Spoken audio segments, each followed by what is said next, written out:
The forest had been silent for 3 days. Not the peaceful kind of silence, but the hollow kind that settles when something fragile is slipping away. Hikers passed through without noticing. Birds called overhead, indifferent.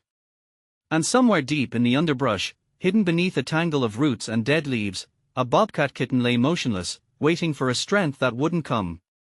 No one knew how he had ended up there. Maybe his mother had been forced to abandon him during a sudden threat. Maybe illness had separated them in the night. Maybe he had simply wandered too far and couldn't find his way back. Whatever the reason, he was alone now, his small body curled tight against the cold earth, eyes half closed, breathing so shallow it barely stirred the dust around him. When the ranger found him, it was by accident. She had been checking trail markers near the edge of the preserve when she heard it, a sound so faint she almost convinced herself it was the wind. But something made her stop. Something made her crouch low and push aside the brush. And there he was, impossibly small, impossibly still, looking up at her with eyes that held no fight left in them. She didn't hesitate. Within minutes, the kitten was wrapped in her jacket, cradled against her chest as she hiked back toward the ranger station. His body felt weightless, fragile as paper. She could feel his heartbeat through the fabric, uneven and weak. By the time she reached her truck, she was already on the phone with the Wildlife Rehabilitation Center 2 towns over. They told her to bring him immediately. They told her not to expect much. The center was small, tucked between farmland and forest, run by a handful of dedicated volunteers who had seen more loss than victory. When the ranger arrived, they moved quickly, setting up a warming station, checking vitals, offering fluids through a syringe so tiny it looked like something meant for dolls. The kitten didn't resist. He didn't cry out. He simply lay there, accepting their touch with the exhausted surrender of something that had already let go. One of the volunteers, a woman named Clara, stayed with him through their first night. She had worked with wild animals for over a decade, had seen kittens recover from impossible odds, and had buried just as many who couldn't. This one felt different. Not because he was weaker, but because he seemed so utterly resigned. As if he had decided the world was not a place worth fighting for anymore. But Clara wasn't ready to let him go. She spoke to him softly, her voice a steady hum in the dim room. She adjusted the heat lamp, checked his breathing, offered him food he wouldn't take. And somewhere in those quiet hours, as dawn began to break outside the window, the kitten's eyes opened just a little wider. He looked at her, not with fear, but with something closer to curiosity. It was the smallest shift, but it was enough. Word spread quickly through the small community. A bobcat kitten, found nearly dead, was fighting for his life at the rehabilitation center. People who had never set foot inside the facility began calling, asking for updates, offering donations. Local news picked up the story. A photographer from the county paper came by and captured an image of the kitten, still frail, still uncertain, but awake. His wide eyes stared out from the front page the next morning, and something in that gaze reached people in a way words never could. Families who had driven past the center for years without a second thought suddenly wanted to visit. Schools organized fundraisers. A local cafe put up a donation jar with a hand-drawn picture of a bobcat taped to the front. Within a week, the center had received more support than it had in the previous 6 months combined. But the kitten wasn't out of danger yet. He ate slowly, in small amounts, his body still learning to trust that food would come again. He slept often, curled into himself, his tiny paws tucked beneath his chin. The volunteers took turns sitting with him, not because he needed constant care, but because none of them could bear the thought of him waking up alone. One afternoon, a retired teacher named Mr. Dalton arrived at the center. He had read about the kitten in the paper and felt compelled to see him in person. Clara led him to the recovery room, speaking in hushed tones about the kitten's progress. When Mr. Dalton looked through the glass, his breath caught.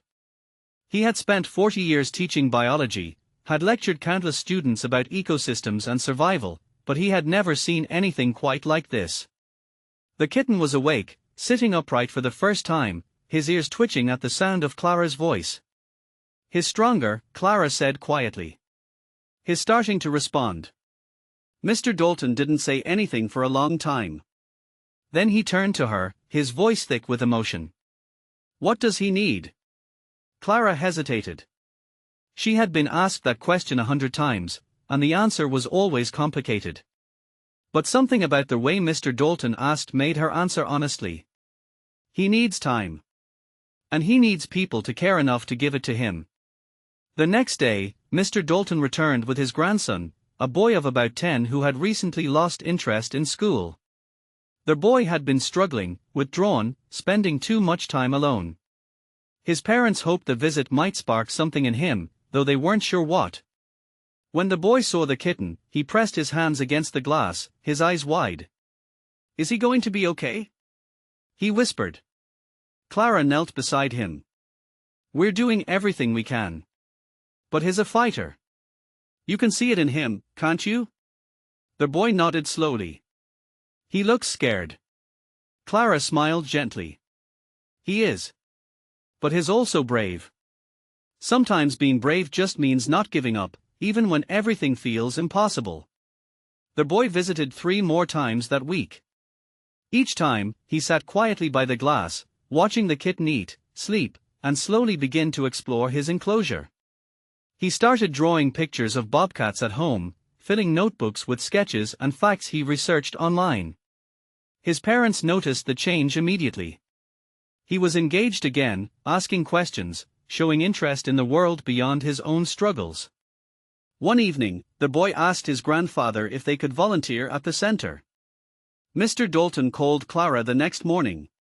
By the end of the month, both of them were regular volunteers, helping with feeding schedules, cleaning enclosures, and greeting the steady stream of visitors who had started arriving to see the kitten who had captured the community's heart. The transformation wasn't limited to individuals. Local businesses began partnering with the center, offering supplies, sponsoring events, spreading awareness about wildlife conservation. A veterinary clinic donated medical equipment. A construction company offered to expand the facility's outdoor enclosures. A group of high school students organized a 5K run to raise funds, and over 200 people showed up. The Bobcat kitten, who had been found alone and forgotten, had become a symbol of something larger. He represented resilience, second chances, and the quiet power of caring when it would be easier to look away. People who had never thought much about wildlife suddenly found themselves invested, not just in his survival, but in the mission of the center itself. As the weeks passed, the kitten grew stronger. His coat regained its luster, his movements became more confident, and his eyes, once dull and empty, now sparkled with alertness. He began to play, pouncing on toys the volunteers made for him, practicing the instincts that would one day guide him back into the wild. Clara watched him with a mixture of pride and sadness. She knew what came next. She had always known. The goal was never to keep him. The goal was to prepare him to leave. But letting go was never easy, especially when so many people had poured so much love into saving him.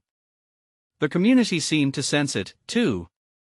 Visitors came more frequently, as if trying to hold onto the connection before it slipped away. Parents brought their children to see him one last time. Volunteers lingered a little longer during their shifts. Everyone understood that his recovery meant saying goodbye.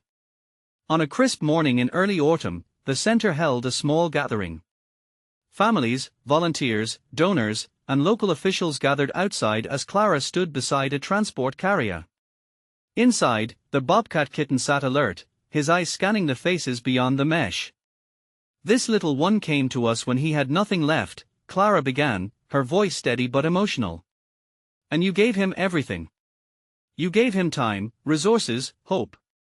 You showed up when it mattered most." She paused, looking around at the crowd. "But the greatest gift we can give him now is his freedom." The carrier was loaded into a vehicle, and a small convoy of cars followed it to a protected area deep within the preserve. When they arrived, the volunteers carefully opened the carrier door and stepped back. For a moment, the kitten didn't move. He sat at the threshold, looking out at the trees, the sky, the endless world waiting for him. Then, with a grace that seemed impossible for something so small, he stepped forward. He paused once, glancing back at the people who had saved him.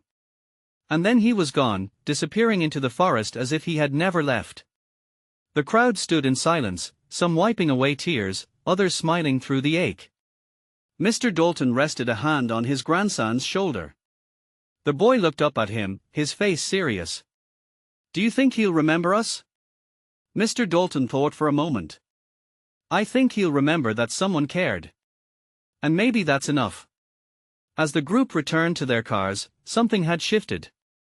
The center was no longer just a building on the edge of town. It was a place that mattered, a place that had brought people together in ways none of them expected. Volunteers continued to show up. Donations kept coming. The boy kept drawing. And somewhere deep in the forest, a bobcat kitten who had once been too weak to lift his head now climbed trees, stalked prey, and lived the life he was always meant to live. He had transformed an entire community, not by staying, but by reminding them what was worth saving.